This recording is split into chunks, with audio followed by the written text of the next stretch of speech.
Right now at 6, the fire that had many fearing the worst. At first I thought, oh boy, this could be the end of the lodge. A look at the scars left behind on the historic Timberline Lodge and how soon the icon could reopen. Plus, the newly released body cam video that sheds light on what led sheriff's deputies to shoot and kill a suspect inside a crowded hall. And the Vancouver police officer accused of assaulting a man during his arrest takes the stand. My intention was to stop the fight, to stop. Hear what the suspect told the jury.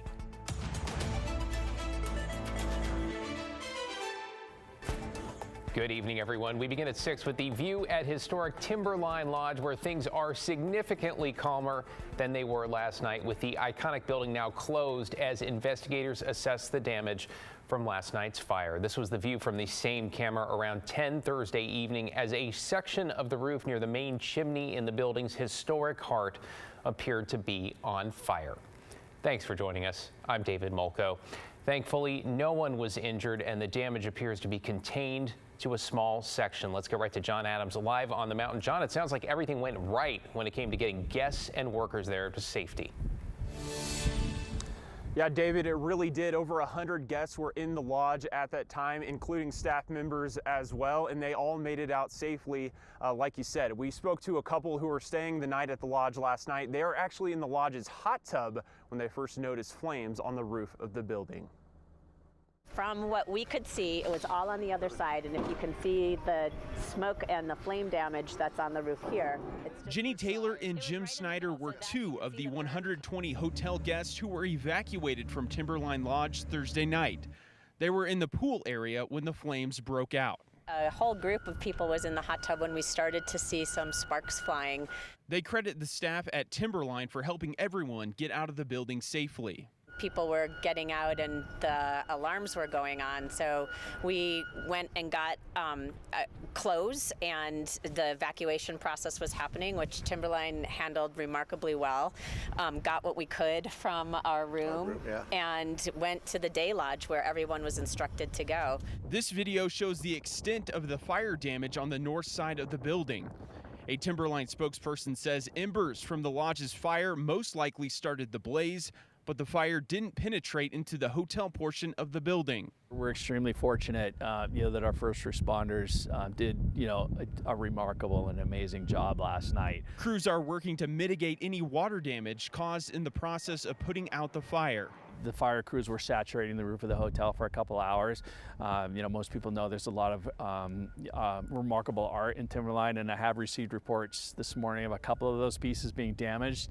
I do not know the extent. Last night, a lot of the art was either moved or removed from the hotel. Despite the damage, Timberline staff says we're all incredibly lucky that the timeless structure remains standing after such a harrowing night. There's a remarkable story behind the lodge, and it's part of, of who we are, and it's kind of, I think, maybe a little bit of that had to do with we're the position we're in this morning. We're so fortunate.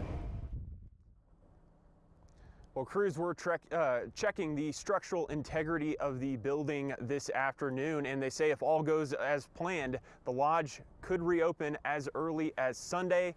David, the ski slope is expected to open tomorrow. Yeah, it's part of who we are, as he said there, and thank goodness we are all okay. Really thank you, John.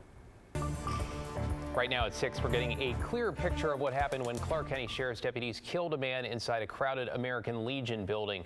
That's as authorities released body camera video today that shows the moments leading up to that shooting. Tim Gordon is here. Tim, a warning for our viewers. Some of the images here are quite disturbing. They certainly are, David. Now, this happened last Saturday inside the American Legion building in Vancouver. We're going to show you some of this video so you can get a better idea of what happened.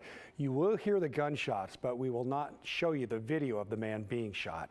Clark County Sheriff's deputies spotted the van that was stolen in the first carjacking in the parking lot of that American Legion on Northeast 20th Avenue. While discussing a plan of action, they saw the suspect, 41-year-old Benjamin Woods, walk through the parking lot. Now, he refused to listen to commands and kept reaching in his pockets. Woods then went inside the American Legion building that was filled with people playing bingo. As he exited a bathroom, Woods pulled out a gun and pointed it at deputies, and they fired back. Here! Knox! Here! Knox! Here! Everybody out! Get shot!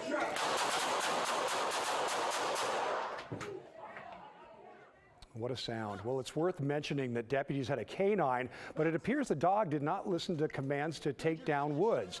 First responders provided first aid, but Woods died at the scene. An independent investigation is underway, and 4 deputies remain on leave while that review is going on. David? Thank you, Tim. In your headlines this evening, Portland police have arrested a man they say threw a Molotov cocktail into a travel trailer. A man and woman were inside at the time but were not hurt. This was Thursday morning near Southeast 162nd and Division. Authorities say they spotted the suspect, William Wingo, a few hours later near a shopping cart that police say had more Molotov cocktails. According to officers, Wingo used to live in the trailer with the woman. He's also accused of assaulting her the day before.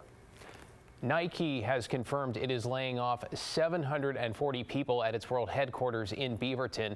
In February, Nike announced plans to cut 2% of its global workforce, but did not specify how many would be local at the time.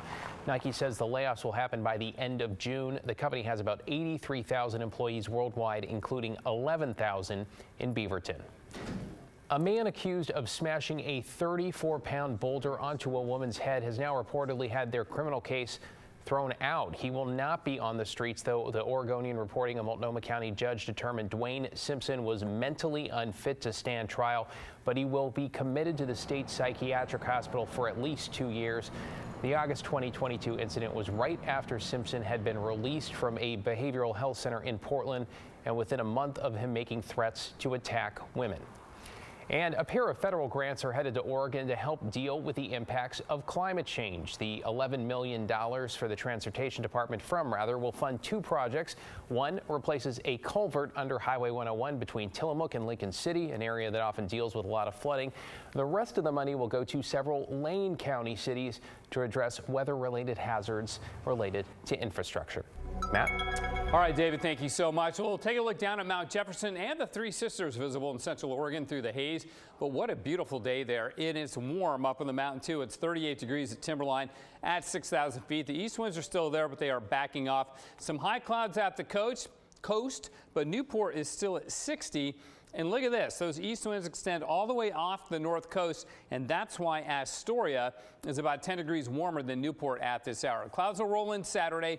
We get showers Saturday afternoon, but they will end on Sunday, leading to, a good finish to the weekend. So all in all, it won't be a complete washout, just won't be as spectacular as the last couple of days have been. David? Thank you, Matt. Well, this evening, we continue to follow the trial of a Vancouver police officer accused of assaulting a suspect and threatening to tase him in the genitals. Today, she took the stand in her own defense. Ashley Grahams joins us live in Clark County. Ashley, what did she say? Well, Officer Mendoza told the jury she was nervous today when she took the stand, recalling what happened last May. But she wasn't the only one to testify. The man she arrested also shared his perspective.